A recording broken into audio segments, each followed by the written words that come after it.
Apache Junction Council meeting on May 6, 2025 to order, and ask everyone to put their cell phones on silence.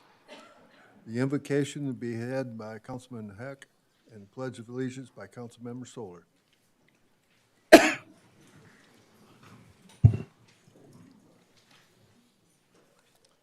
Heavenly Father, we thank you for the privilege and freedom we have of being able to gather together this evening to discuss city business.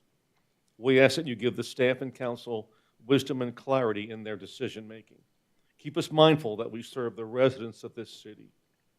We ask you to watch over the men and women who serve in our military the world over. Keep them safe in these troubling and turbulent times.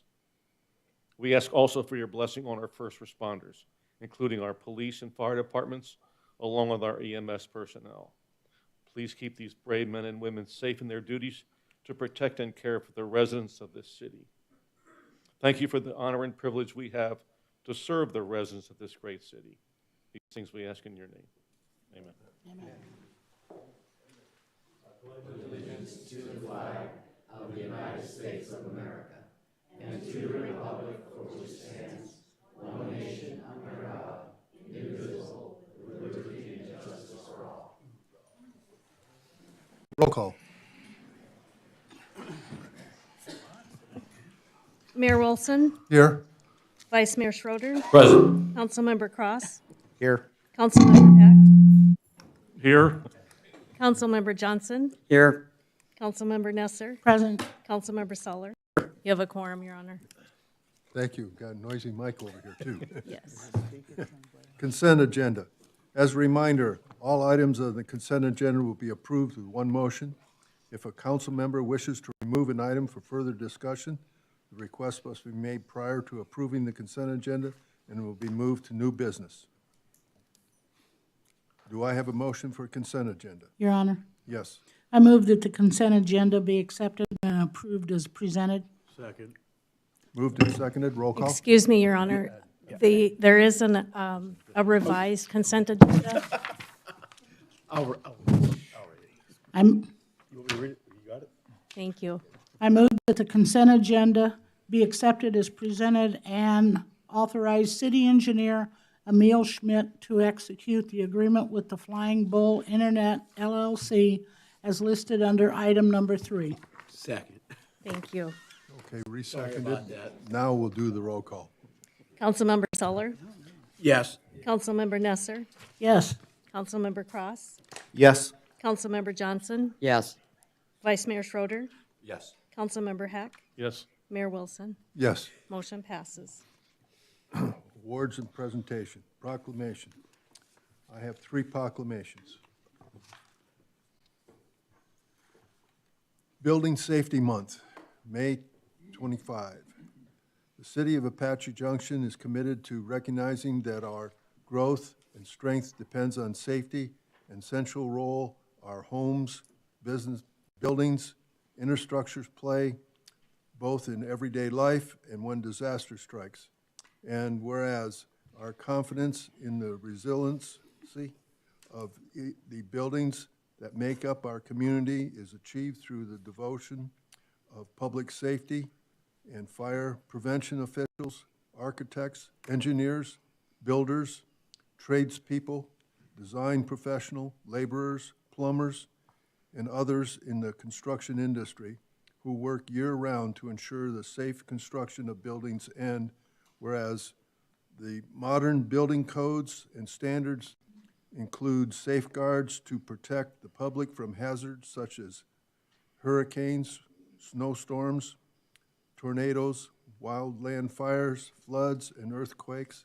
And whereas Building Safety Month is sponsored by the International Code Council to remind the public about our critical role of our code officials who ensure us a safe, sustainable, and affordable buildings that is essential to our success. And whereas Game On, the theme of the Building Safety Month for 2025, encourage all of us to get involved and raise awareness about building safety on a personal, local, and global scale. Now, therefore, I Chip Wilson, Mayor, City of Apache Junction, Arizona, do hereby proclaim the month of May 2025 as Building Safety Month. And who's going to get this? Adrian, or here comes Adrian.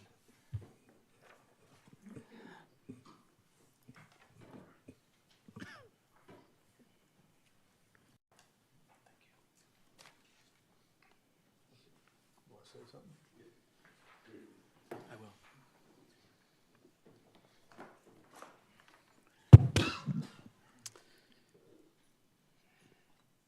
Good evening, Mayor Wilson and members of the City Council. My name is Adrian Alegria. I serve as the Building Safety Manager in the Development Services Department. I'm here this evening to provide you with a brief update of the Community Building Expo that we hosted past Saturday, May 3rd, in celebration of the Building Safety Month. The event was an opportunity to promote essential services that we provide to the community and raise awareness about the importance of building codes. These codes, along with the safety standards and professional inspections, play a critical role in ensuring the safety of the places where we live, we work, and gather. We were pleased to welcome an estimated 400 plus attendees, along with the participation from 40 vendors, 10 company sponsors, and 6 companies that generously donated prizes and raffles items. I'd like to extend my sincere thanks to Mayor Wilson and the City Council for the continued support. Thank you as well, the City Manager, Brian Powell, and DSD Directors, Rudy Esquivias and Sidney Reyes. Special thank you to Leslie Castillo and all volunteers and our dedicated exhibitors who helped make this event a success. Thank you. Thank you. And of course, I was out there, and it was, I'm going to say, 400 was, I'm going to say, kind of on the light side as well. But it was an opportunity for some kids to actually sit in the seats and see how some of these big rigs work. Not necessarily operating any of them, but they operated the horns. So we had plenty of beeping horns, and the fire truck had the siren going a few times as well, and they all loved it. Thank you. Thank you for putting it on. Your Thank Honor, you. Yes. I also attended that event with my grandson. He's 2.5, and he had a blast. Parks and Rec knocked it out of the park. The city staff that was out there did a great job. Very pleased with the whole thing. And the rodeo grounds, it was so much nicer than when we had it over here in the parking lot because you had a lot of space and it was easy to walk around. People didn't get clustered up too much, so it was really nice. So thank you. Thank you. All right. Thank you. Thank you. Professional Municipal Clerks Week.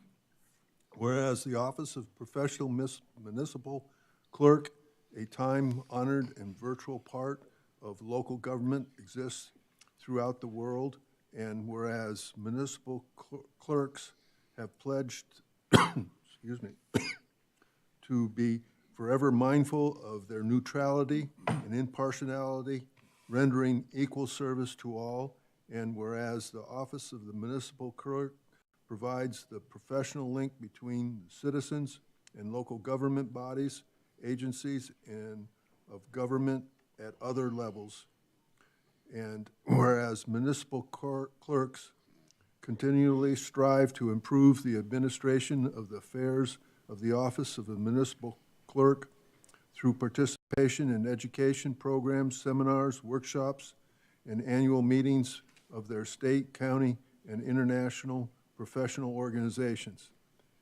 And whereas it is appropriate that we recognize the accomplishment of the Office of the Municipal Clerk, I now therefore, Chip Wilson, the Mayor of the City of Apache Junction, do hereby proclaim the week of May 4th through the 10th as Professional Municipal Clerks Week.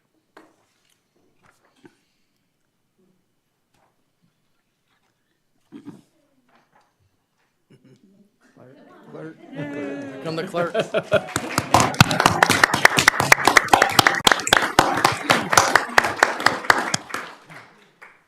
All day, every day. Thank you for all that you do.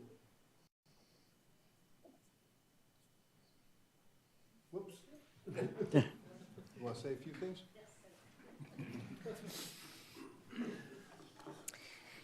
Thank you, Mayor Wilson, Vice Mayor Schroeder, and council members.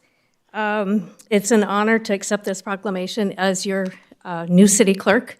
I'm still learning and probably always will. Just a couple of fun facts about clerks. The municipal clerk is the oldest of public servants in local government, along with the tax collector. The profession traces back before biblical times.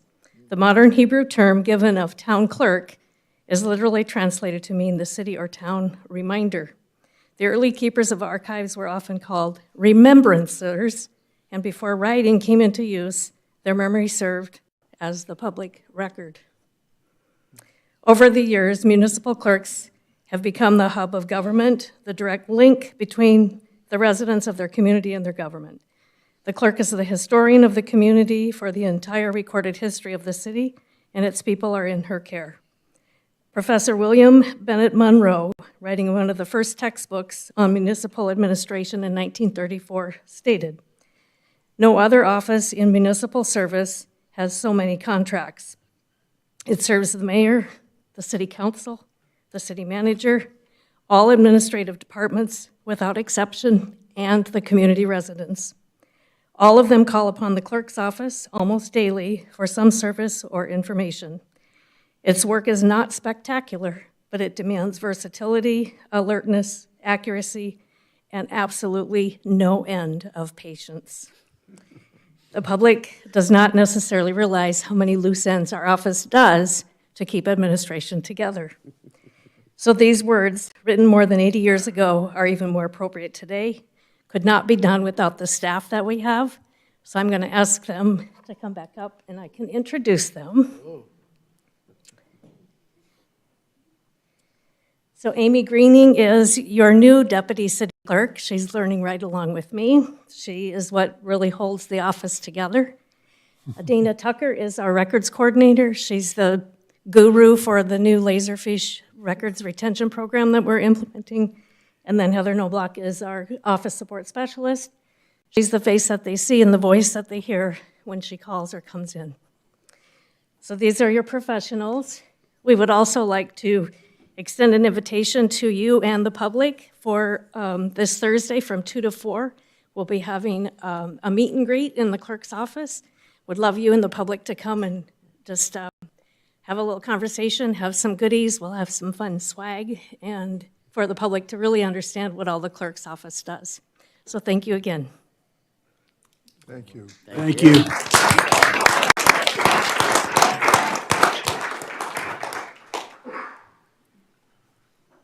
National Kids to Parks Day, May 17th, 2025. Whereas May 17, 2025 is 15th Kids to Parks Day, organized and launched by the National Park Trust, held annually on the third Saturday of May, and whereas Kids to Parks empowers kids and encourages families to get outdoors and visit local parks, public lands, and waters, and whereas we should encourage children to lead a more active lifestyle to combat issues of childhood obesity, diabetes, and hypertension, and whereas Kids to Parks Day will broaden children's apprehension for nature and outdoors, and whereas Kids to Parks Day will recognize the importance of recreating responsibility while enjoying the benefits of outdoors. Now, therefore, I, Chip Wilson, Mayor, City of Apache Junction, do hereby proclaim May 17th as, in 2025 as National Kids to Parks Day. Who's receiving that? A whole bunch of us. Come on up. Now, park people. I wanted the largest group. Jamie's a little competitive. The mayor's.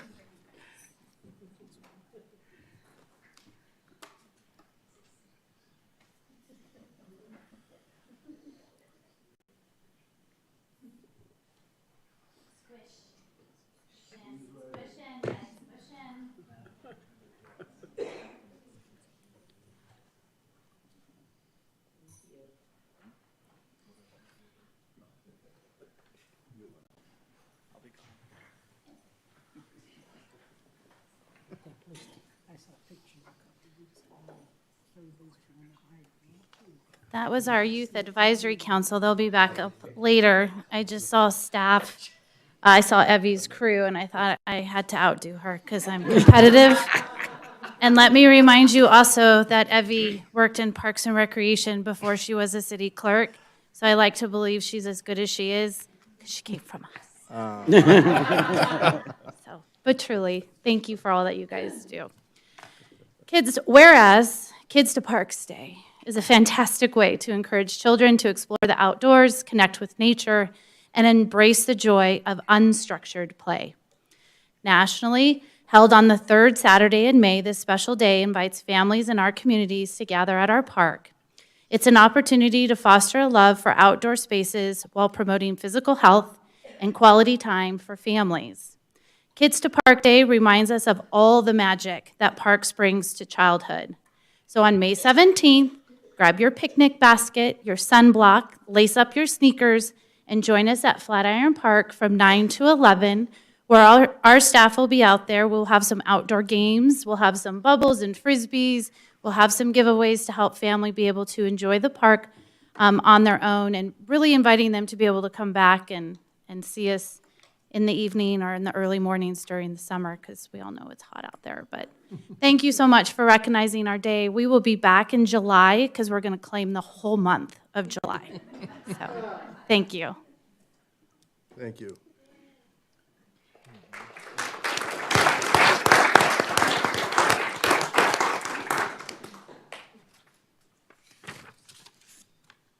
Okay, regional intergovernment updates. Anyone have anything over here? Yes.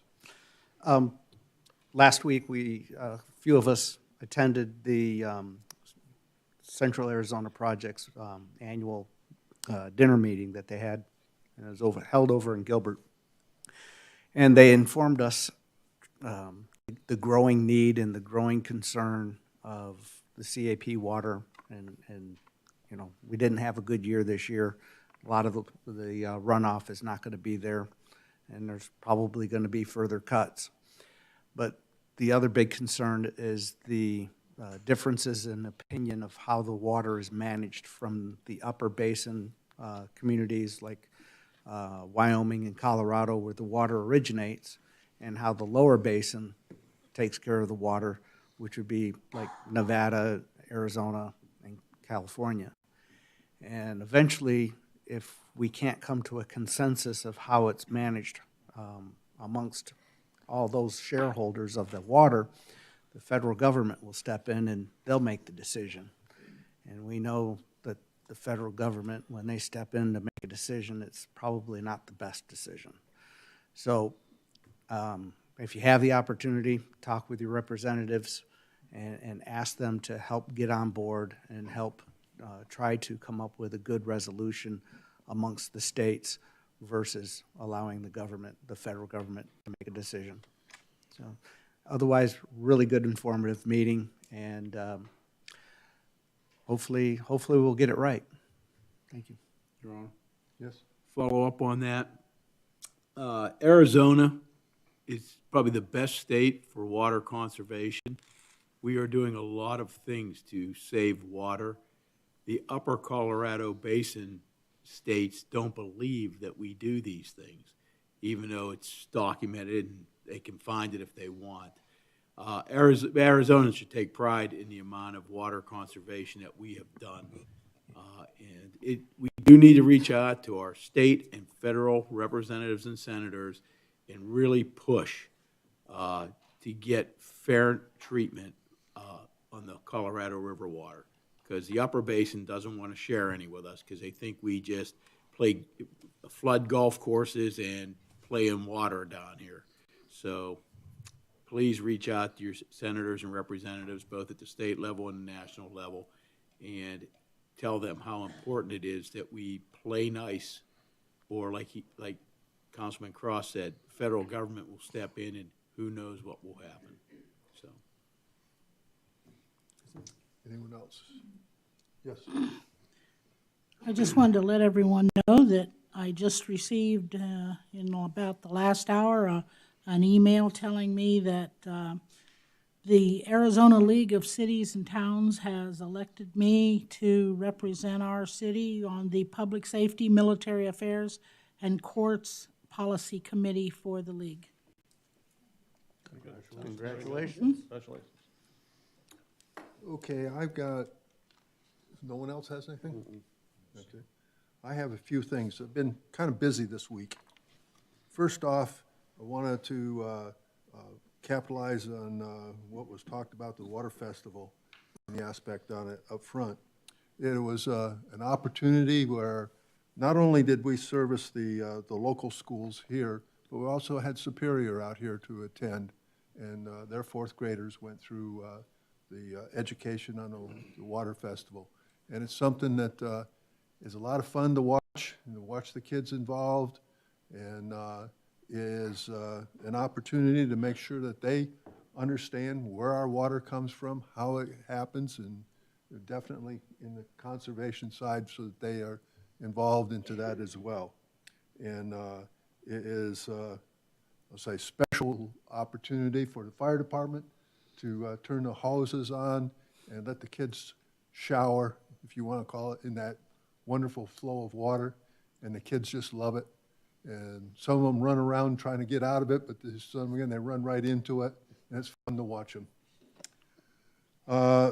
Also attended the Marathon Awards activities for presenting out the funds that was done at the marathon and how they were presented to the different activities, different schools, the different school groups, I should say, in the aspects on it. And it's a lot of fun to be there and see them as they get their participation, so that they have been involved in the marathon in one way or another, and how they are rewarded in this. And it's a great opportunity to see that and see the celebration going on there. I was at the Banner Health volunteer groups that they recognize all their volunteers that they have throughout the Banner area on the east area, to include the one that's here in Apache Junction. And this individual here, and unfortunately I forgot his name, but he has volunteered over 8,000 hours of time he's been given to the Banner Health in the aspect over it. And that is a considerable amount of time. They started out with 100-hour volunteers that they recognized, all the way up to his is 8,000. And there was a few that were even at the 5,000 mark already as well. So it's, when you go into the Banner system and you see the volunteers, spend an extra second to thank them for all their volunteer work as well. I was at the prayer breakfast with Bryant over in Tempe, and he knows my hair's all messed up because it was windy in the aspect. What little hair I had, it was blowing all over the place. But it was something that you know, is unique in the aspect on it, where we get together as mayors of the East Valley and do a prayer breakfast and honor some of the mayors and what they're doing in their communities and everything. Is it was an honor being there and present for this activities. Mentioned on the CAP aspect on it, and it was definitely very educational, and it helped, I'm going to say, educate us into what the concerns are, and basically in joining together and addressing it. And of course, we definitely reach out to everyone to also address our concerns to properly share the water, which is in a decreasing mode right now, but it is something that we need all to be involved in the sharing. And one of the things that was brought up, that from 1950 to currently today, technically, we're using less water today than we did in 1950, though we have quadrupled in size in the aspect over the entire area. So really, in a sense, we know how to conserve water in the aspects on it. And that's one of the things, like they were saying, is Upper Basin doesn't feel that they know. They look down here and they see people having swimming pools, and they hold that, saying, look at all that water you're wasting. But that water in that swimming pool is used for a long time in the aspect on it. And we do a fantastic job on recycling our waters. Of course, we just mentioned the building safety activities for all the kids. And yes, my grandson also got involved in that and loved climbing in and out of the tractors.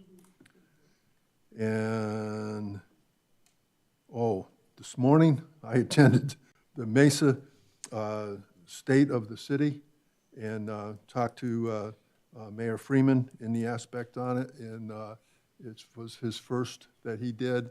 And they definitely showed what's been not only going on for the past year, but also how they have been fully involved in helping their police and fire departments and upgrading some of their activities as far as responses and how they address certain things to keep the safety of the firemen and the police officers in a safe mode as they're responding. Well, I'm going to end that now. Like I said, I had several notes here. Okay. City Manager's report. Lost my place.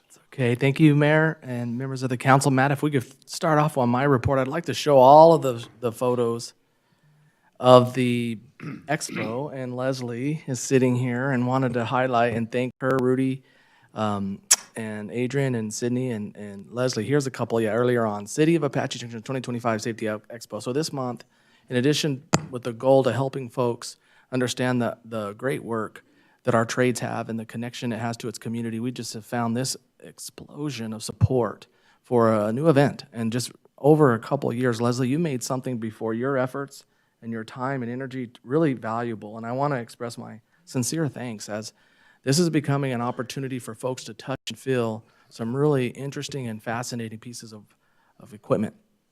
And we have outgrown it so quickly. We're out at the rodeo grounds. It was essentially an idea to work with our local schools to help connect those who are looking for folks to work here, and also to help folks who are looking for what type of job I could have. And it just keeps going and going. So when I went to some of the booths, I noticed many of them were asking, hey, if you'd like a job, if you'd like a job. And so it becomes a mini job fair in addition to helping understand the trades in the community. So I just wanted to highlight Leslie and her great work, and thank you, Leslie, for being here tonight. We appreciate you. Yeah, look, it takes a ton of work. So this one's for Jamie, because when this building was built, and I love Parks and Recreation, but to kind of add to what Eddie's saying, when this building was built, the foundation set first. I think of City Hall as such a symbol of what we are and our cornerstone of our democracy.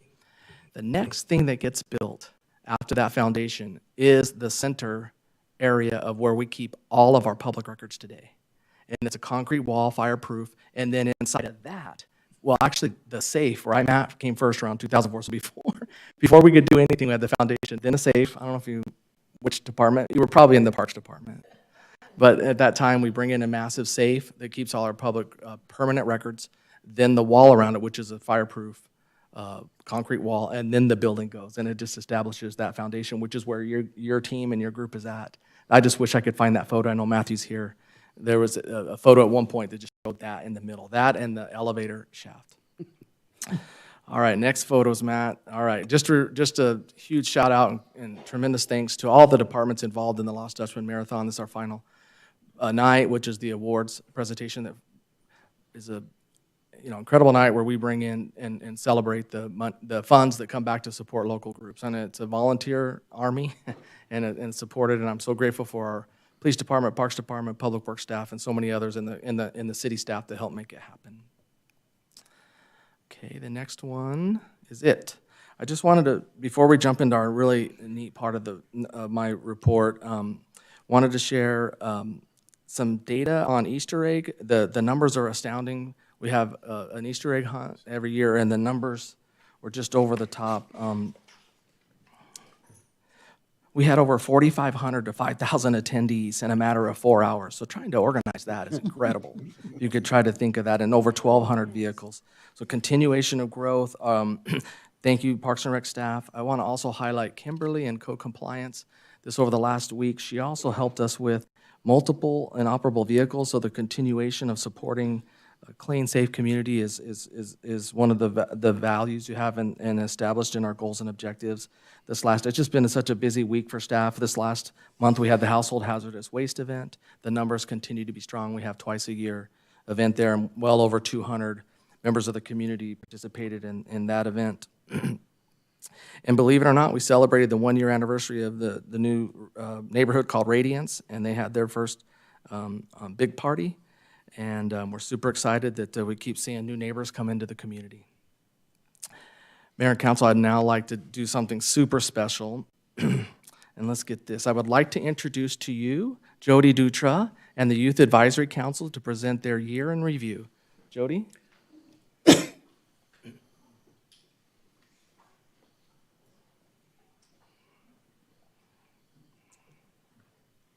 right. Hello, Mayor and Council. My name is Jody Dutra. I am the Recreation Coordinator over Senior Services and School Programs. I now oversee our Youth Advisory Council, and we are here tonight to give you guys our year-end review. So just a quick history. The council was created in 2016 by our City Council. The goal of the program is to provide a teen perspective for our local teens, and in order to give you guys the teen perspective as well. Throughout the year, they do get the opportunity to develop their leadership skills, learn about local government, and be involved in their local community. And our members are here today to actually give you guys their presentation. Thank you, Mayor and Council, for having us here today. I am Jake Yurdo, and I have attended Youth Advisory Council for 5 years. I am the current president. Each year, our board members are elected and are voted amongst our council members. Our current board members are Alejandra Peralta as our vice president, Maria Juarez as our treasurer, Jasmine Sevier as our secretary, and Devin Martin as our public information officer. Here are just some pictures of what we've done throughout the year for our year-end review. At the beginning of the year, we attended the Arizona League in Cities and Towns, where we got to see the parade of flags and represent the flag of Apache Junction, and attend the youth program, where we got to connect and meet with other teen councils from around the state. Hello, my name is Devin Martin. I am the Public Information Officer. Another event we attended this year was Florence's Teen Leadership Symposium, which is actually their first ever held. They had a few activities, such as photo booths and also a professional photographer that took our headshots. Some things we did there, we had some public speakers that shared their personal and very inspirational stories. It was important for us because we got to meet with other youth councils in Arizona. Hi, I'm Jasmine Sevier, and I'm the secretary for the Youth Advisory Council. I went to the ASU Community Case Study Challenge. This is an annual event held every year about adaptive resources in health and wellness. ASU students and Parks and Rec professionals mainly attend. During this event, we got put into different groups. We then were given a case study. They put us into breakout sessions to learn more about different case studies. At the end, we had to present to other teams with our solution and problem we were given. They also have requested that a YAC member be a part of their planning committee for next year. During our year at YAC, we go through a lot of tours. One of the tours we went on was the Central Arizona Community Superstition Mountain campus. During this viewing, we got to see the classrooms and the new Allied Skills building, along with the new art building. We went over tuition and the Pinal County Promise. We also got to view Superstition Fire and Medical Department. This was Station 263 on Idaho Road. They showed us around the building where we learned they lived together for 48 hours. They then showed us the fire trucks, and equipment they use, and went over scenarios they would be used for. They told us procedures they like to use, such as being out within 60 seconds of a call and being within 4 to 6 minutes if possible. Another tour we have attended was at the Arizona State University downtown Phoenix campus, where we got to view the buildings such as the Walter Cronkite School of Journalism and Mass Communication and the Watts Building, as well as getting a presentation from the professor, hearing his story of recreation leadership, as well as attending the Apache Junction Police Department that was led by the cadets, and it was a fun way to learn about how the building and procedures operated in the city, as well as learning about SWAT and seeing the first-hand equipment they used to handle crisis situations.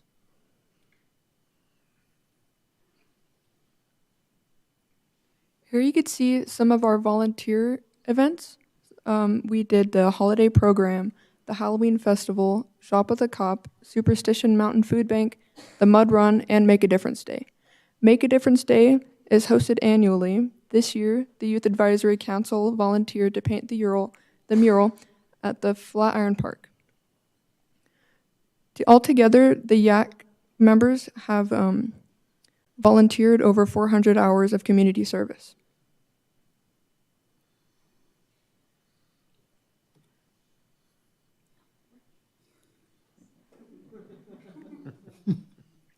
Recently, the City of Apache Junction hosted a public art commission where they allowed students from Apache Junction High School to attend the competition to paint the traffic box across the street from the high school.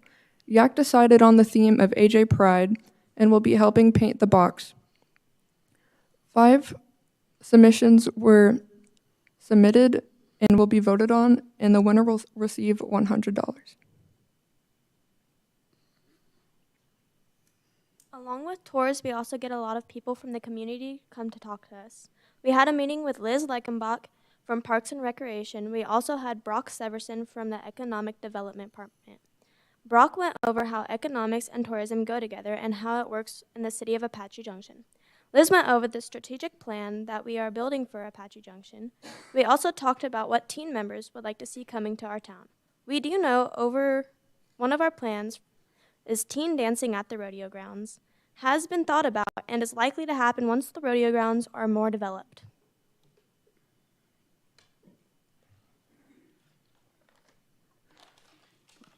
Every year we host an event with a theme.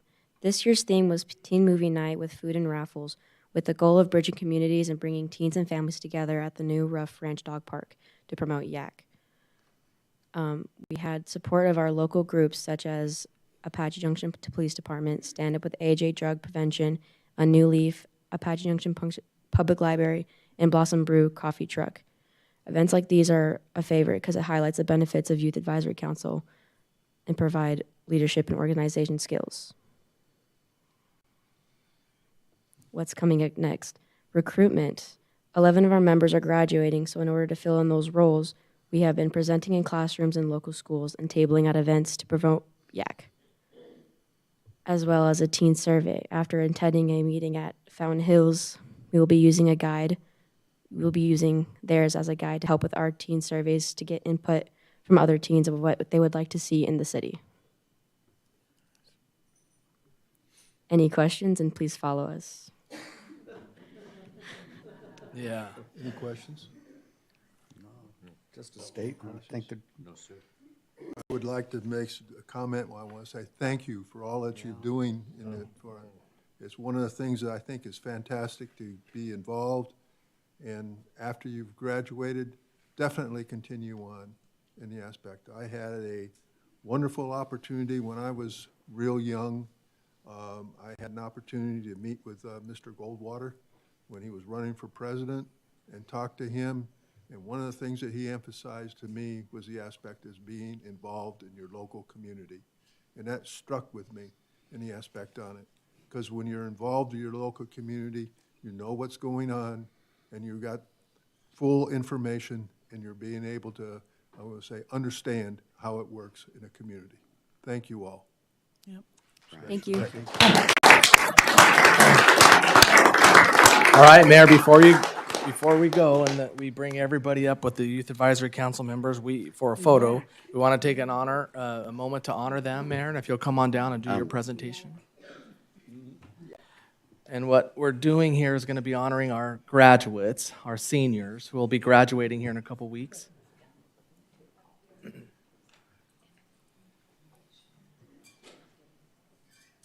Yes. So while we're getting organized here, Councilmember Johnson, can you share what's going to come up after that? Yes, one of the things that, over my time with the council, I was very privileged to spend some time with Jody and really understand a lot more about the Youth Advisory Council. Because I am so involved also with the veterans in this community, the two auxiliaries of Veterans of Foreign Wars, 7968 and 9399, we honor and respect the young people of our areas who step forward in volunteerism, learn about their community, and give of themselves for the future of our cities. When we look at the information that they have done, we know that someplace in those groups, we may see our next parks director, we could see our next city manager. Someday, we might even see one of them be one of our mayors. And it's because of the fact that they dedicate themselves to learning more about the community they live in, and they do it not by learning, but by putting hands on and going out and doing. So the two auxiliaries will also be presenting some appreciation to them this evening.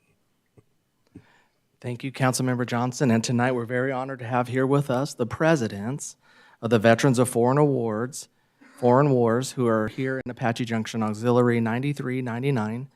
President Irene Nowacki. Raise your hand. Yay. And President of the Auxiliary 7968, Heather Lynn. Before I read the graduates and our YAC members, I want to read what's on the plaque. It's a very beautiful plaque. It says, Certificate of Achievement. This certificate is proudly awarded to our YAC member, awarded in recognition of your civic commitment as a graduating member of the Apache Junction Youth Advisory Council, May 6, 2025, Veterans of Foreign Wars, Auxiliary 7968 and 9399. All right. So graduates, get used to this and having your names read and coming up. So we'll start first with Isabel Anaya.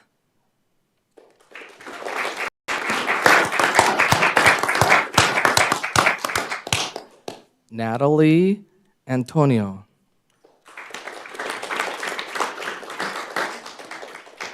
And Jay Gallardo.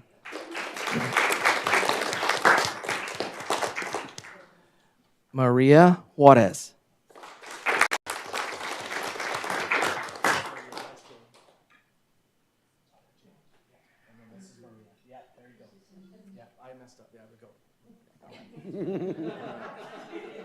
All right.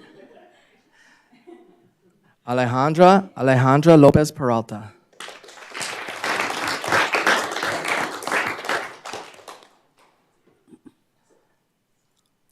Devin Martin Mallard.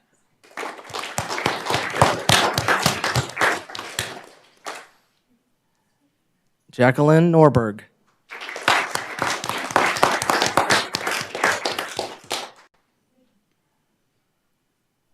Brianna Quintanar.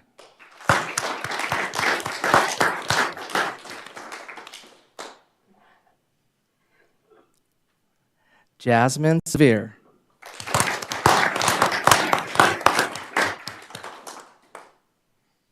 And Raul Torres.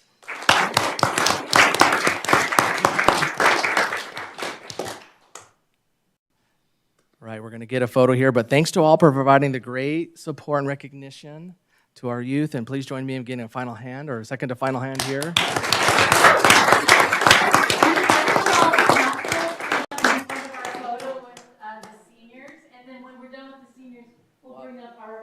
Returning member to come up and have one photo with all of you.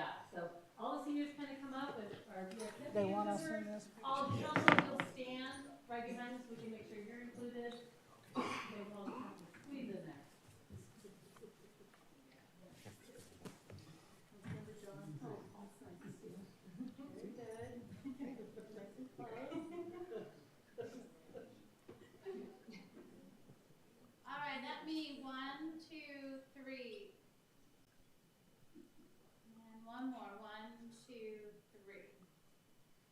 Before you leave, we'd like the rest of our guests to come out, as well as the rest of our VFW representatives here from the auxiliary. If you'll come out and be a part of our group picture as well. Squeeze in, guys. Squeeze right in there. Nope, you're good. We want you all to be a part of it. Thank you. Oh, perfect.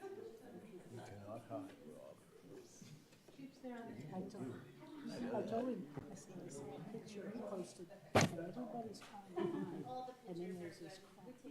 And right through the shoulders here, you can see his lip, his face. Okay, big smile. 1, 2, 3. You guys look fantastic. Seniors and seniors all together. That hurt. That hurt.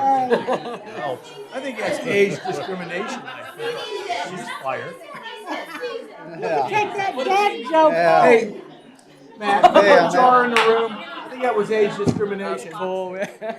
He didn't hear anything. Didn't hear a thing. I think the clerk's office just won that competition, by the way. Seniors and seniors. That was pretty fun. Eli, are you ready to do the current events, and we can turn it over to the mayor and council?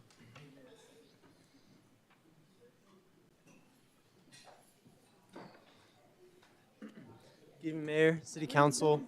Real fast tonight, just a reminder that it is Free Dump Week right now until the 10th of May. This is done quarterly in the community, so there are also several things that you have to make sure you keep in mind when going. Instead of just repeating that list, I just would ask anyone that's going to go to use Free Dump Week this week to go to the front page of our website, click on a link that's pretty clear that uses this picture, and go through the list. A few of the things are like it's 1 truckload of refuse. It has to be under 500 pounds. You have to bring some safety equipment. Like I said, there's a couple things, so please take the time to plan ahead for this event, and you have until the 10th of May. And that's it for this week. Yeah, I see now they're doing it to 4 p.m. So that's, I'm going to say, unfortunately, I got caught because they were doing it at 12 noon, and I got there 2 minutes after 12, and they turned me away. So make sure you're there before 4. Mr. Mayor, we actually have one more part of Brian's Oh, city manager report. yeah, and Matt, it's save me our here. Yeah. economic development Okay. update. Thank you, Matt. Great assistant. Running around.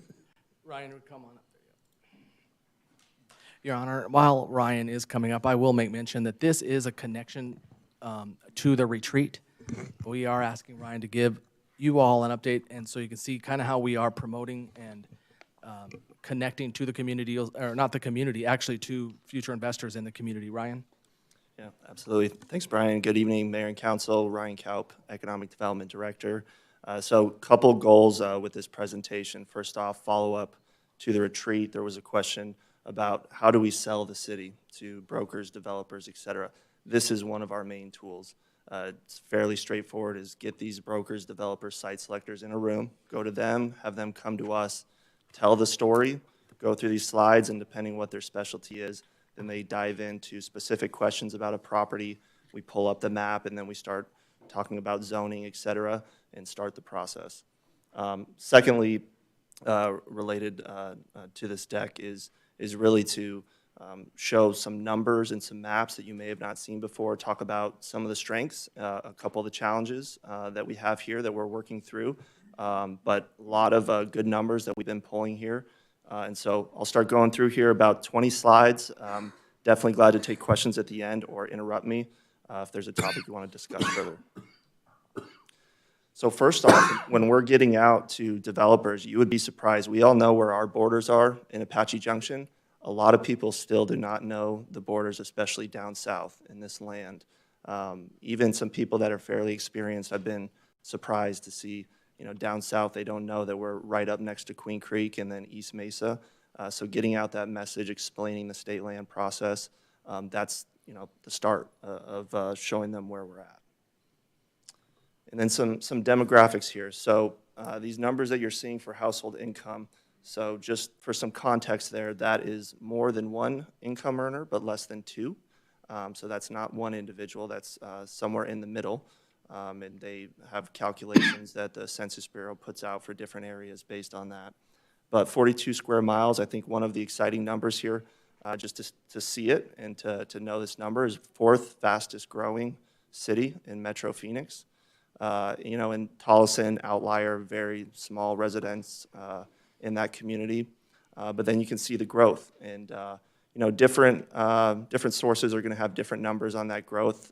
People trying to figure out, you know, how fast the residential growth will be to the south, but also some of the infill development.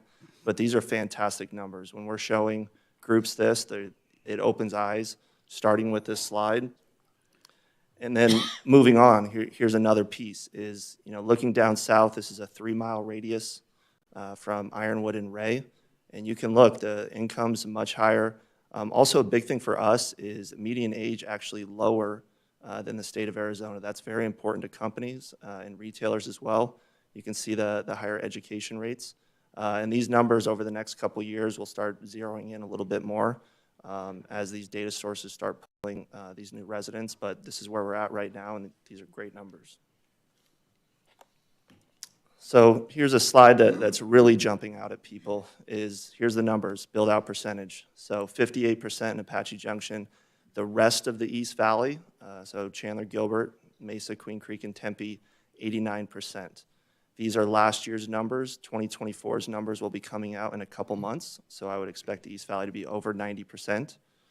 You look at communities like Tempe, 97% built out, Chandler, 96%, Gilbert, 95%.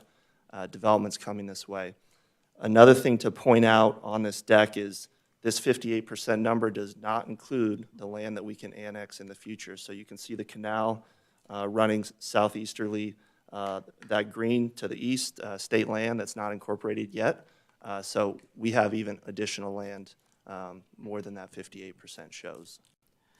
And Your Honor, I just want to add there that it's owned by the state land and it's in your planning. It's in your planning area, which is designated in a Central Arizona Association of Governments CAG DMA, designated management area. It means you've already you and prior councils have already, as Matt and I work through water planning, and it's so key to long-term planning 50, 100 years out.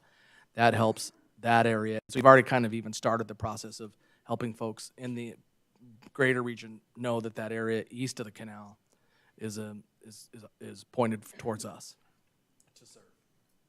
Thank you, Brian. Absolutely. And you even looking at some of these parcels in East Mesa, some of these have now been spoken for just in the last year. So, you know, Apache Junction's next. We got a couple other slides to show you on that same theme. So here's the single family permits. I know you guys have seen some of these before, but we're getting out and telling this message to brokers and developers, and they have not, a lot of them, seen these numbers yet. And this jumps out at them. Very simple, just seeing that increase. And, you know, we'll be above 1,000 going forward is the plan. And this really opens some eyes when we start showing people these numbers. And then here's another item related to the housing. So housing affordability is a big topic. Arizona, the entire country. We've got a great story to tell on that. So the column on the left there, the Housing Affordability Index, what that means is it looks at the incomes for the residents of your community and then indexes it based on the home prices and the average rent, and looks at the percent of your income, so 30% is the number they go with it. You can afford it. The higher the number on the affordability index, the better, and we're at the top of the list. You can see some of the other communities, how expensive the housing is getting, and this will bring more and more people out here when they see this as a great option. Then I'm going to get into some numbers here on each of the three main categories, so industrial, office, and retail. And glad to take any questions on this if you want to dive into it further. But the main thing is on industrial and office inventory, pretty low right now. So, you know, 500,000 square feet of industrial, 200,000 square feet of office. But the positive is our vacancy rate is very low. So just for comparison, within the region, the industrial vacancy rate is about 13%. So we're much lower, and we are absolutely getting out to industrial developers to tell them this. That's the most important number they look at. And that will absolutely over time get more looks for us, and we're really going to push that out there. Looking at the office side, office since COVID is very slow everywhere. There's almost no traditional office construction taking place in the region. Our numbers are good here. Just for comparison, again, the regional vacancy rate is nearly 20%. So our number's good here. One area we are focused on is medical office. There is some development taking place in medical office, and we are pushing to try to get some more of that in Apache Junction over time. But our fundamentals there are very strong. There's just not a lot of office under construction at this time, but medical office is an area we're focused on. And then finally, retail. You can see this 10.5% vacancy. And I'm actually going to flip ahead to that slide in particular. Here's industrial, just some more numbers, diving into some of those details, office, and then on the retail slide. So we've been digging into the numbers, and once you get a level lower and look at it, it's a much better story to tell. So our vacancy rate here is 10.5% overall. That is higher than the region. The regional vacancy rate right now is about 5%, and retail is actually some of the strongest it's been in 10 to 15 years, which, when the pandemic hit, a lot of people thought retail was dead. It is not. And the very positive story to tell here in Apache Junction that we're just starting to get out there and tell retail developers, as well as some of the actual retail users and restaurants, is our vacancy rate for buildings constructed in the last 15 years is only 1%. So basically all new retail buildings in Apache Junction are nearly completely leased up. So we think that obviously tells a fantastic story on building new retail in Apache Junction, and we are already getting out and telling that message, and we'll continue to do so. So this was another item in the retreat just to show you on the map. So the Target and Dick's announced in Mesa at that northeast corner of Signal Butte in the 60. And then there's also some state land on the southeast corner over there.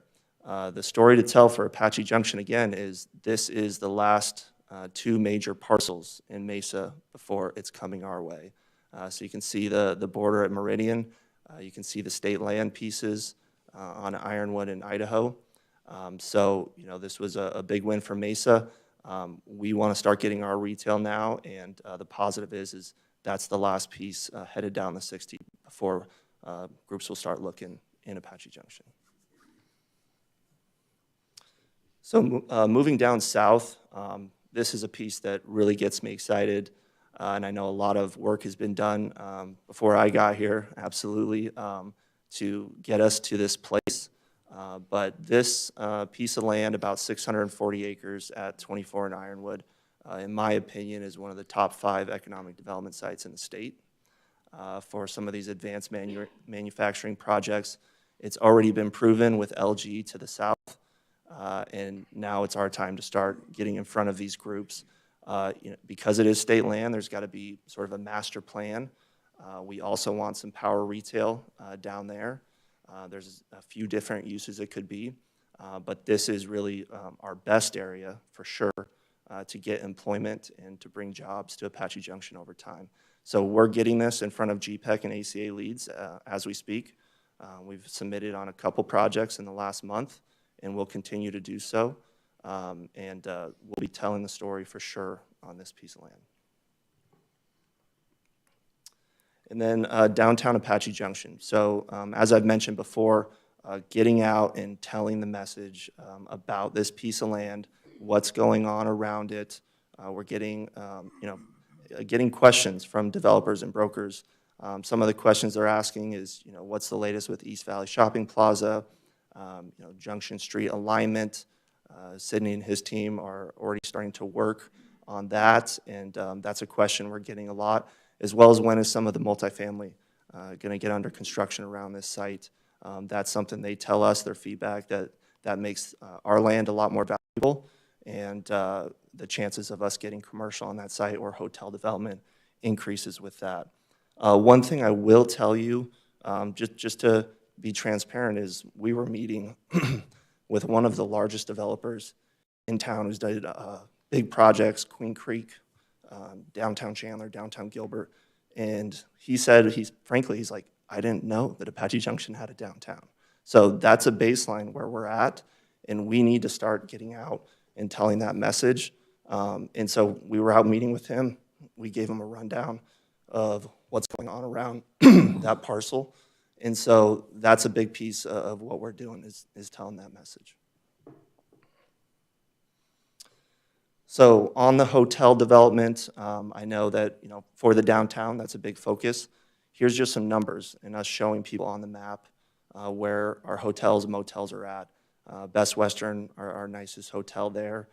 We are also getting in front of hotel developers, starting to show those numbers, looking at what are the amenities that are going to bring them to Apache Junction.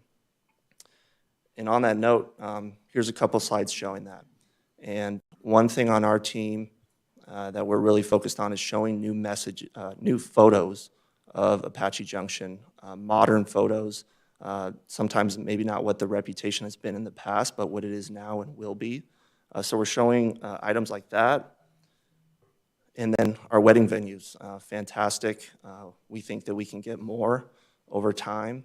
But when we're showing developers and brokers these images, they're like, wow, like we didn't know a lot of this was taking place here. And so that's our job, is to get out to those decision makers and show them those photos, and that's what we're doing. A couple other items that we're highlighting. Rodeo Event Center is a big one. Once again, we all know about the rodeo out here, but there's a lot of parts of the valley that haven't heard yet or don't know much about it. This is a great resource moving forward for us to get more attention, get more people out to Apache Junction. So we're telling them that story when we're having these meetings. And then, this image, like, CAC, fantastic modern building, really a positive asset for our workforce development here in Apache Junction, sharing that number. There's been several developers that have said $50 million, wow. That's a big number that's been invested in your college locally. And so showing them this and giving them these numbers has been really positive so far. And then been some discussions earlier. I would just emphasize for our team to have the best chance of success, obviously infrastructure development is absolutely critical. So getting the water, the sewer, these new roads, we're meeting regularly with SRP to talk about power. There's a lot more challenges in my 10-plus year career. The last few years, there's been more questions about power than I've ever seen. And some of the other users in Mesa, Queen Creek, that affects us. So we're going to work hard at making sure we're communicating regularly with SRP to prioritize power in certain areas, and then Southwest Gas as well. And then finally, our team and where we help, what we tell companies, what we tell developers is we will help you find sites in Apache Junction. We will help facilitate the process initially with permitting and give that soft handoff to development services. And then we're really going to be focused. You can see some of this information in the slide deck, but research and data, numbers for them to help make decisions. That's what they want to see. It needs to be crisp and short. And we're getting those numbers. I'll tell you, we're working on a few more slides now, some other information that we're trying to pull as well. This is a kind of the key base and fundamentals, but there's still some slides we'll be adding. And then this is your small but mighty economic development team. Brock, all the credit to him for this slide deck, very talented employee. And really the next 6 to 9 months, my plan is to keep getting out there, planting those seeds, then we start getting more looks, then we start executing on projects. So that's where we're at right now, about 3 months in into the job. It's been fantastic. Really been leaning on development services, Bryant, Matt, to give me some of the history, and I'm still learning a lot about the different sites and owners. But super excited about the future, and yeah, glad to take any questions or comments. Any questions, comments? Comment. Thank you. You've done a lot in just a very short time, and it's very noticeable and very appreciated. So, thank you. Yes. So Ryan, you were mentioning the target in the Dix, and that those are the last Yes, sir. Plots of land before we're here in Apache Junction. That's for development. So with that being said, so let's say, hypothetically speaking, someone wanted to build some apartments in our downtown area on a lot of land, it would probably be in our benefit to hold out because things are coming our way. So, you know, on those type of decisions, obviously it's on a case-by-case basis on the parcel. But I will tell you, you know, in the feedback that I'm getting from developers looking at our downtown is getting multifamily constructed just kind of around that core of the piece that we own is critical. It's critical to start getting that momentum. Other developers see projects under construction. The additional residents will help the retail a lot. There's a lot of different factors, I understand, that goes into those land use decisions, and that's ultimately at the council level. But I do believe it's critical that we get multifamily under construction. I know there's, Ryan, don't you think we got plenty of that going on right now? So our numbers, how many family homes are being built down south? 10,000? Just a rough number. Over the next 10 years, we expect 10 to 12,000. Okay, and then and then you come up here to this area. How many family developments are actively being built right now? So to my understanding, that this would, you know, one of the projects proposed as well as a couple others, those would be some of the largest. We haven't had some of these modern multifamily apartment complexes. We have had the build-to-rent development. Well, what I'm getting at is for years and years and years, we've been flipping our commercial property to residential property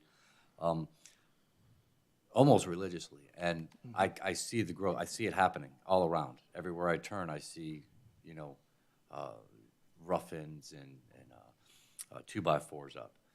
So are you suggesting that we need more of this to have these people come our way, even though the land is done west of us and what we have is what's best to offer the east side? Yeah, I would say, Vice Mayor Schroeder, is that you know, there's a lot of factors on each individual development, you know, that council has to take into account. But getting more multifamily under construction is very important to bring in more permanent residents. Usually is younger residents as well that the retailers want to see. So, you know, we can discuss more on, you know, specific sites, and glad to give you some feedback from an economic development, downtown redevelopment, but ultimately, you know, development services provides their feedback and recommendations on individual parcels. But multifamily development, we haven't seen some of the larger rental apartment complexes yet in Apache Junction. You look at some of the other downtowns, and some of those projects were key to getting things started. I could tell you examples in Chandler and downtown Gilbert.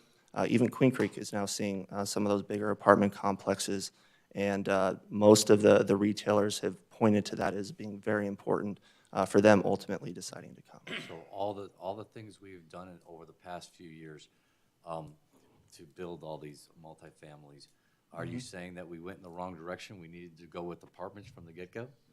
No, there needs to be a mix, and so kind of moving down south, that makes a lot of sense, being, you know, further from the freeways, some master plan subdivisions, but in a core of a downtown, multifamily apartments are almost always a key nucleus of getting things started.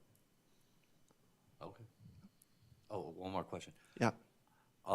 Do we not have something slated for north of Fry's for some more apartments?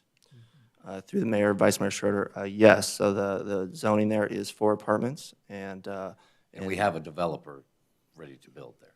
My understanding, there's been a developer looking at the site for a while. There's no date, they still have to go through entitlements, and no date on starting construction yet. They'll also, if I understand right, have to come to council. Sydney might be able to help me with that through the CUP, or they'll go, now with the change in our zoning code, Joel, that group and all groups would have to come to city council for review. So the Bellflower project, you're saying they're not as serious as what we've been told? It's been 5 years. But over the last 1 year is when we They're started anticipating coming. I think they've submitted recently, Sydney, and they'll be proposing their, and coming up to you for review. So there's just a serious, I'm not sure why they haven't pulled the trigger. Yeah, I'm trying to make sense of this because we keep flipping our commercial property, and I have our economic developer here, he's telling us that, hey, it's time for us now. I mean, the land is gone west of us. It's now is our time for these commercial entities to come in. And we've been one after the other, switching our commercial to residential. And now I'm hearing we need to continue to just keep building residential. So I would add is that there are certain parcels, once again, case by case, that absolutely we should reserve for commercial.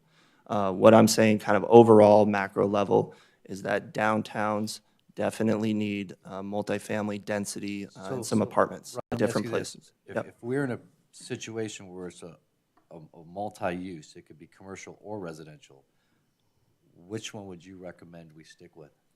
So it depends on the piece. Case by Yeah, case. yeah, I get yeah, it, but yeah. okay, for So- the guy that's saying, hey. Yes, from an economic development standpoint, to keep it very simple, when you're looking at the downtown, there needs to be significant frontage on an arterial street for retail or office to make sense.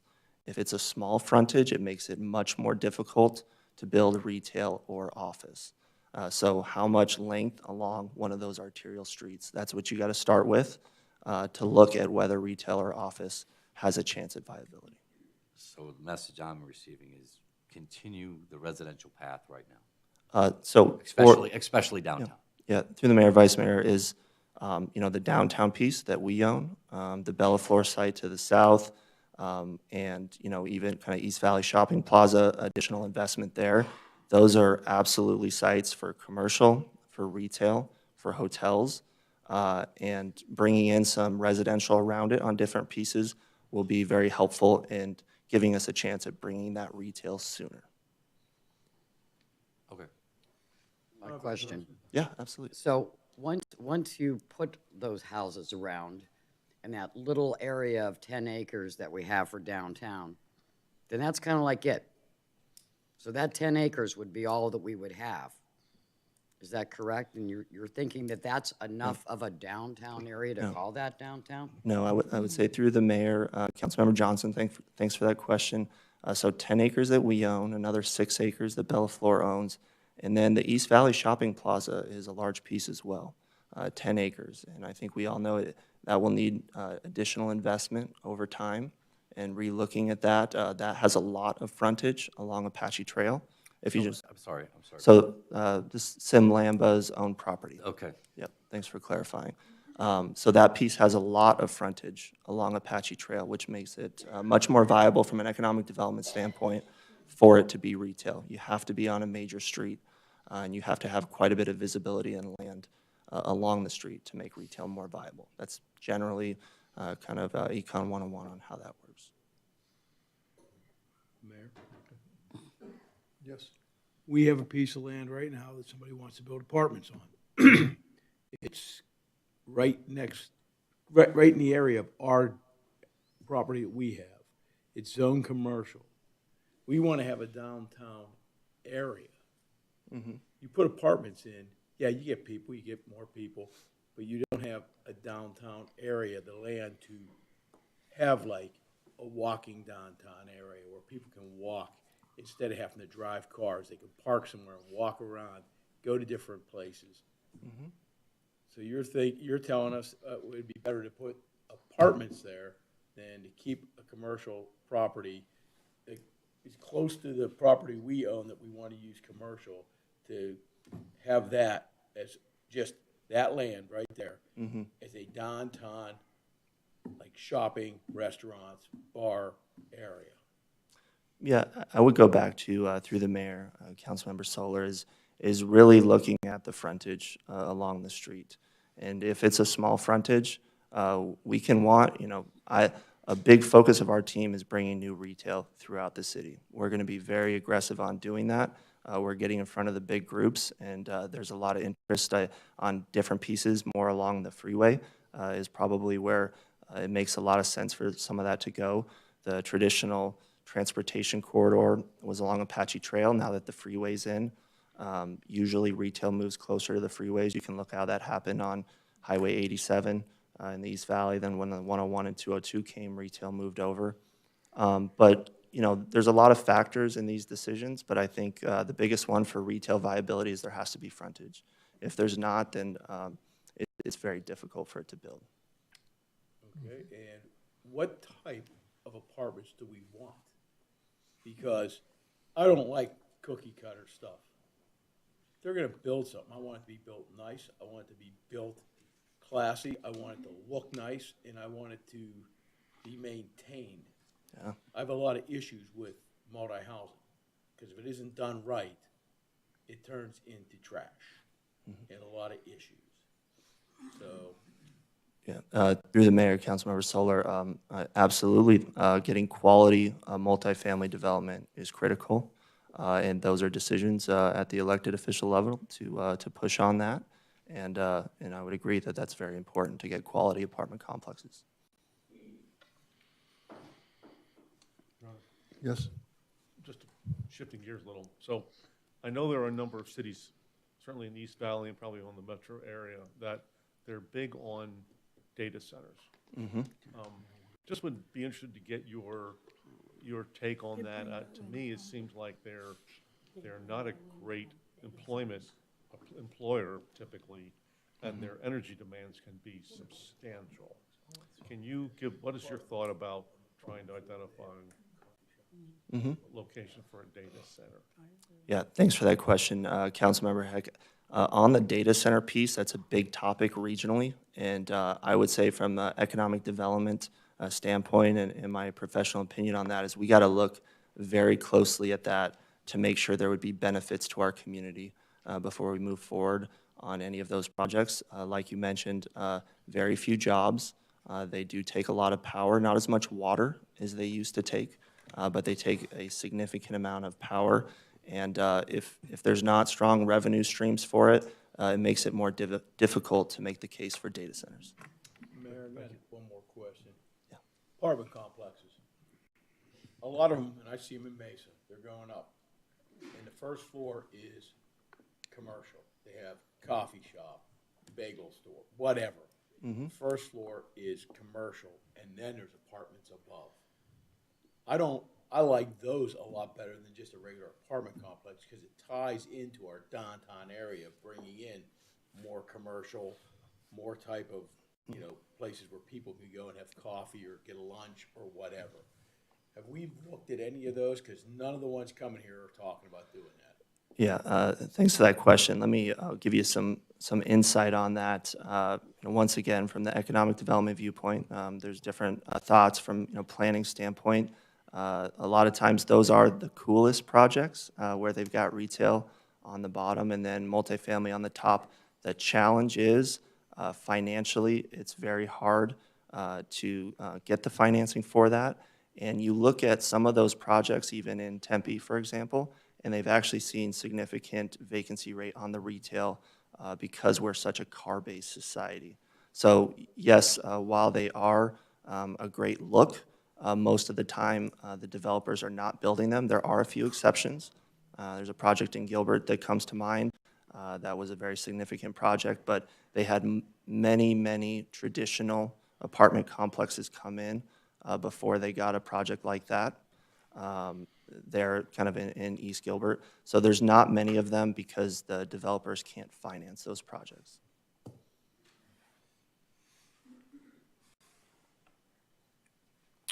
Okay. Your Honor, before we close, tonight we brought a bunch of information regarding a lot of effort to show what we're selling for Apache Junction. It's really important that it looks like, and I know we have a big discussion about downtown coming up, but the vast majority, are we on the right track?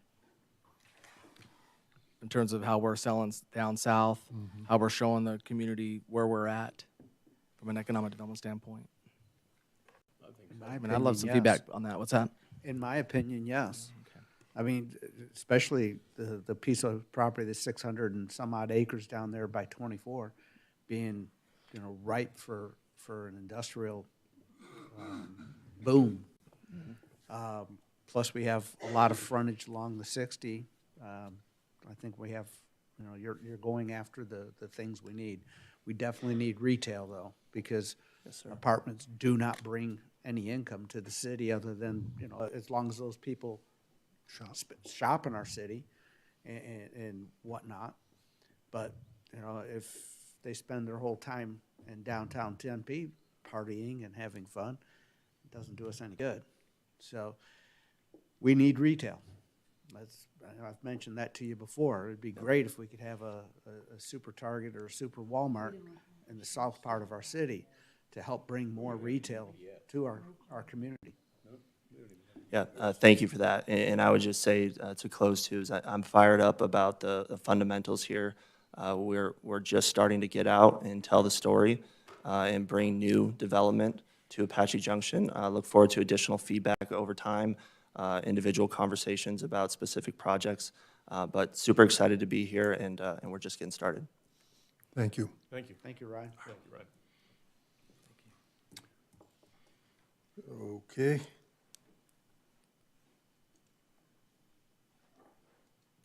All right. So, council direction to staff.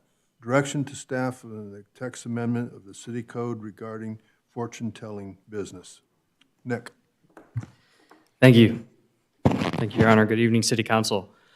Following our informational report given on April 14th, I am here tonight to receive a formal direction to staff regarding the Apache Junction City Code, Volume 1, Chapter 8, Business Regulations regarding fortune-telling businesses. So as a quick recap, these are all of the city codes regarding the fortune-telling businesses. We have first just a pretty inclusive definition for fortune-telling. It just covers anyone who, as a business, purports to have the ability to predict a person's future, whether it's by whether it's cards or palmistry or any means. It's pretty broad as it covers any kind of future telling. And when it comes to that, the business code of the city requires an additional permit with an annual $1,200 fee. And it notes that it requires the approval of the Director of Public Safety. One of the questions that was raised last time is if that fee was used for things like background checks. In checking with the Chief of Police and with our officers, they had noted that it had not been used for background checks specifically because the code does not give the statutory authority as it does for other items or businesses that require background checks. So in this case, we found that fee wasn't specifically used for any one given thing, and it was just something that has been in the code for decades. And so all of these businesses, any kind of fortune-telling business, was charged an annual $1,200 fee.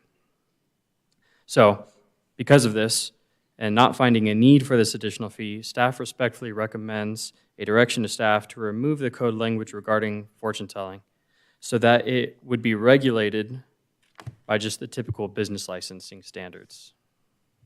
And if you have any questions, that is my presentation, and I'd be happy to answer. Your Honor? Yes. Nick, would you want to give some more information about a discussion you and I had?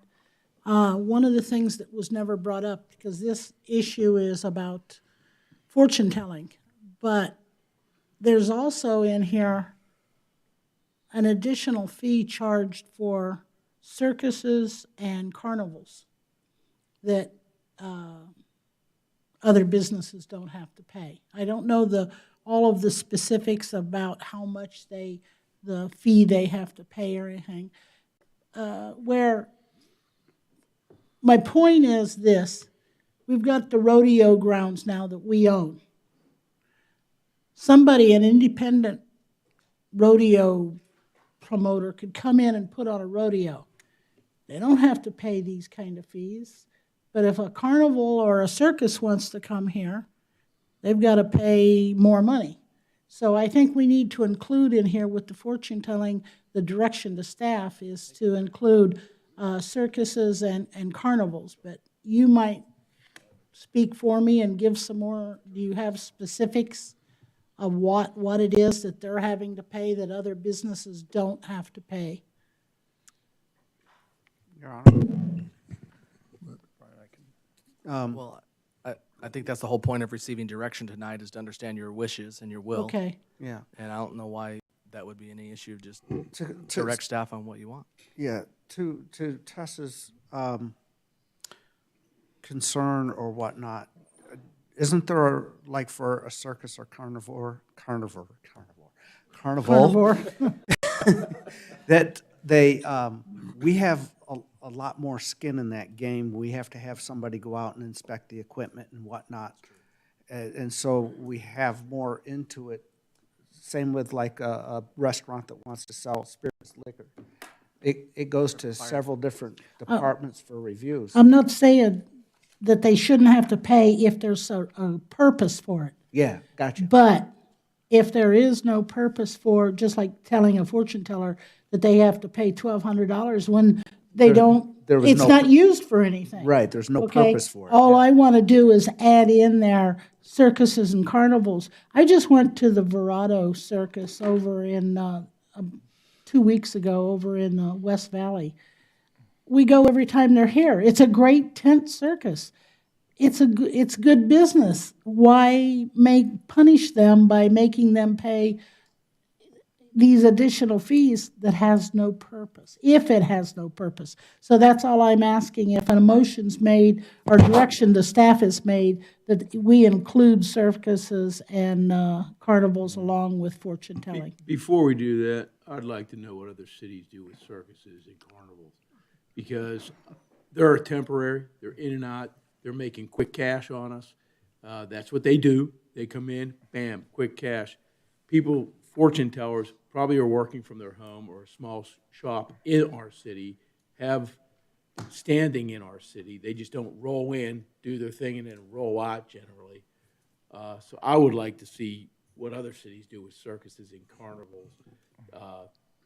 Because I think we probably should charge them some money, because we do got to inspect them, we do got to make sure that it's safe, and that, you know, and they're a lot of them are fly by night. They fly in, they hit you for a few days, get some cash, and they're out.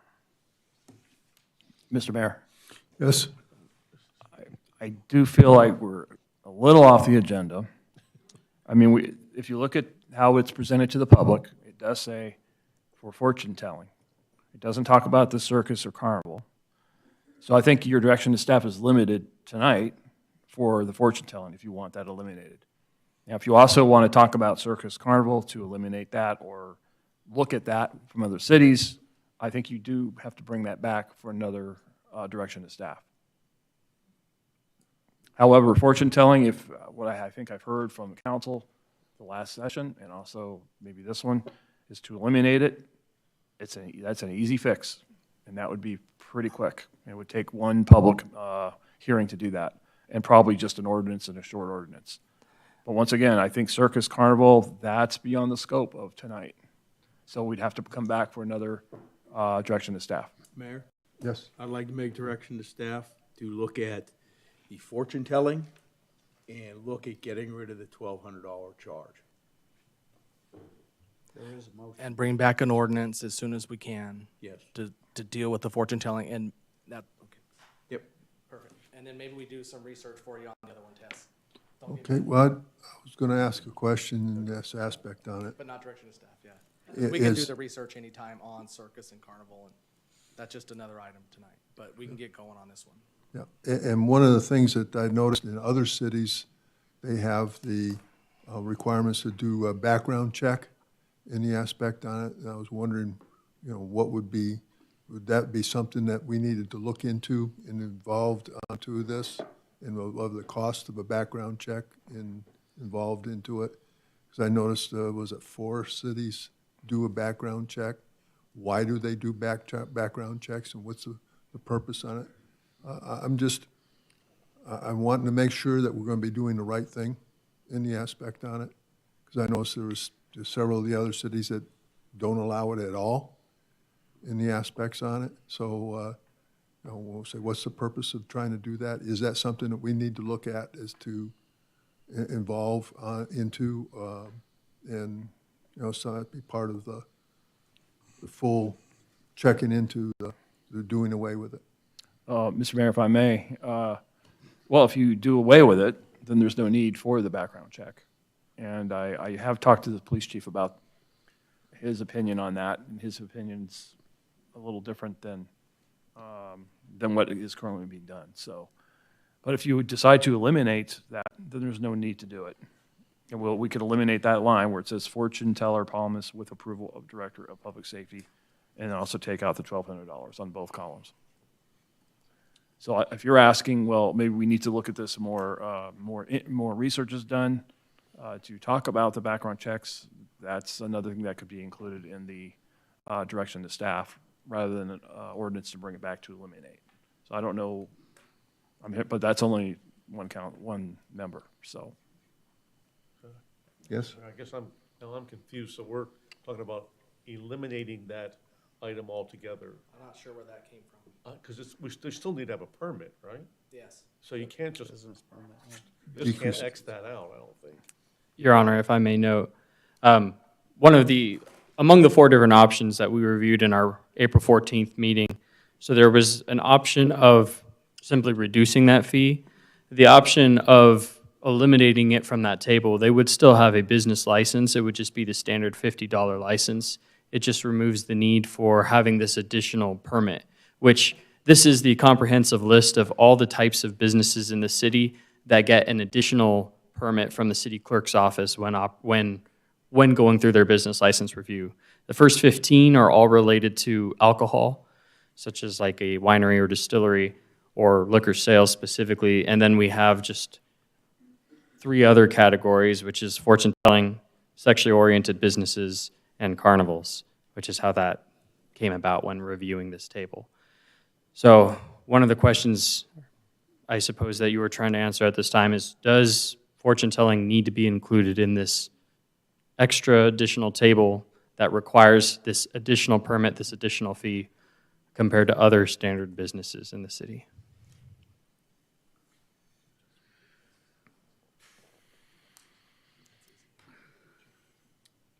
I kind of think it looks to me like this motion is just bringing it back where he's going to give us a final choice and then it'll change. So he would be bringing back the final item. Is that correct? My understanding of the motion is that, and we would bring 2 motions, 2 ideas, or 2 options in the ordinance, and we can get this thing moving. The motion is to look at getting rid of the extra additional $1,200. Okay. If you want to add in there the removing of public safety director or whatever it says, I'm good with that too. I think the motion will bring it all back. Yeah. What's that? Can I go ahead and make the motion? Because I think that's going to bring us back where he's going to give us those options, and that's when we're going to choose. What's that? Go for it. I move that direction to staff be given to review and consider updates to the Apache Junction City Code, Volume 1, Chapter 8, businesses, regulations concerning fortune-telling businesses, and the permit fees prescribed for them. Second. Moved and seconded. Roll call. Councilmember Cross? Yes. Councilmember Soller? Yeah. Councilmember Heck? Yes. Councilmember Johnson? Yes. Vice Mayor Schroeder? Yes. Councilmember Nesser? Yes. Mayor Wilson? Yes. Motion passes unanimously. Okay. Now I got to put my glasses back on. Hey, Mayor, before we go into that, could I just make an announcement about Police Week and Arizona Police Officer Memorial? Okay. I just want everybody to know out there in TV land, yesterday was the Arizona Peace Officers Memorial. It's held first Monday of May every year, and it honors the fallen police officers who gave the ultimate sacrifice. And May 15th is the National Police Officers Memorial in Washington, D.C. So please keep law enforcement in your thoughts and prayers, especially the fallen heroes that gave the ultimate sacrifice by giving their life in the line of duty. Thank you, sir. And then, Mr. Mayor, May 14th then is our AJPD Memorial. Oh, yeah. That's all. That's the day before on Wednesday morning, 6:45. 6:45. Yep. Okay, call to the public. I would like to remind everyone that the call to the public is a courtesy and not required by law. It's a time for the public to express requests, communication, comments, and suggestions. Requests to speak forms must have been completed and handed to the city clerk before the end of the city manager's report. All issues shall be presented in a professional manner without personal attacks. Under the open meeting law, council cannot engage in a discussion on issues presented, but may respond to criticism, may direct staff to follow up with the speaker directly, or place the matter on a future agenda for the council discussion. There is a 3-minute time limit for each speaker. And I have 3. Donna Carr.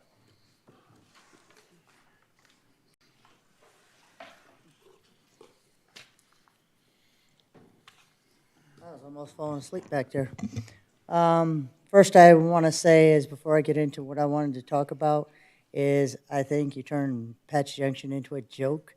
Apartment complexes, and he was talking about sexual businesses and fortune tellers. I mean, come on. But one of the things I want to talk about tonight is we are still part of Pinal County, and in Florence Junction,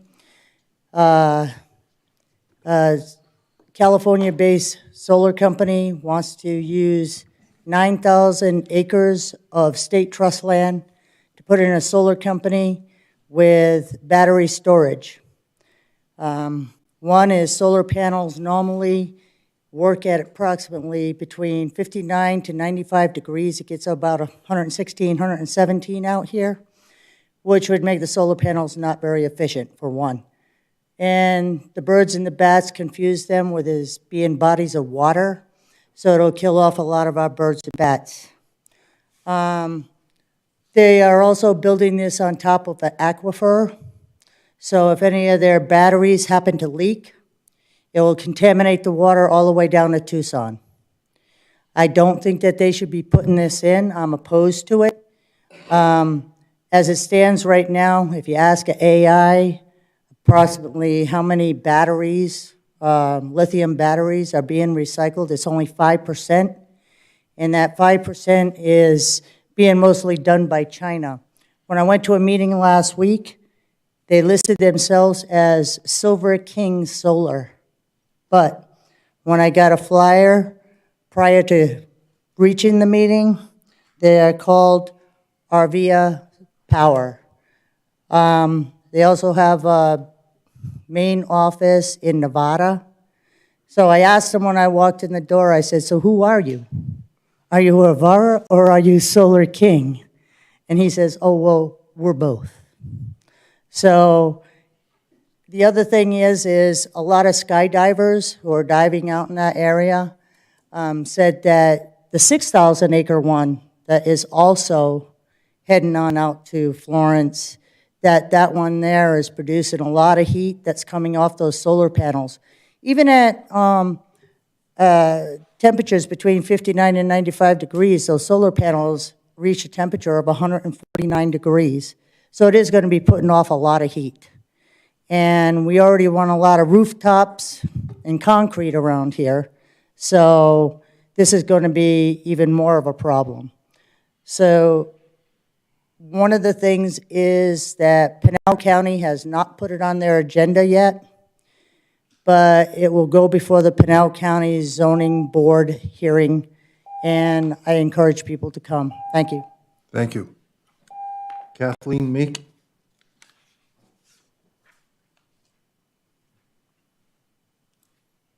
Good evening, Mayor and Council. Catherine Meek, 1327 South Bel Air Road. I was thinking today that it's been a while since we started coming out here. It's been almost 4 years since I first got up here, got kind of irritated by somebody else saying something the weekend or 2 weeks before and came out and said, I want to talk about community. And I still absolutely love this community. I've been blessed to see how many different ways people volunteer and work so hard to impact the area. And I thank all of you for all your time that you put into helping the community be better. One thing that I am concerned about is with apartments downtown, which some places like apartments downtown, generally what I've found is the upscale apartments are a few blocks away from the center of the area. When we were up elsewhere, when the center of the neighborhood kind of started growing and we got a new little downtown area, you could walk 5 blocks from your apartment or your housing development to get to the center core area. And that seems like a pretty good distance. It's a little bit away from the traffic, but it's still close enough you can go and be involved in what's going downtown. But you don't have all the people getting out of the bars at night. You don't have the cars starting up right under your window and all the other traffic that happens. So I'm thinking that might be a thing to consider. Also, if we have developers interested, townhouses with, a couple of anchor stores, and then the next row back is apartments. And then the row above is offices. That seems to work really well in a lot of areas also. It's kind of an old-fashioned style of doing it where you had your business down below and you lived upstairs or in the back room. Thanks. Andre?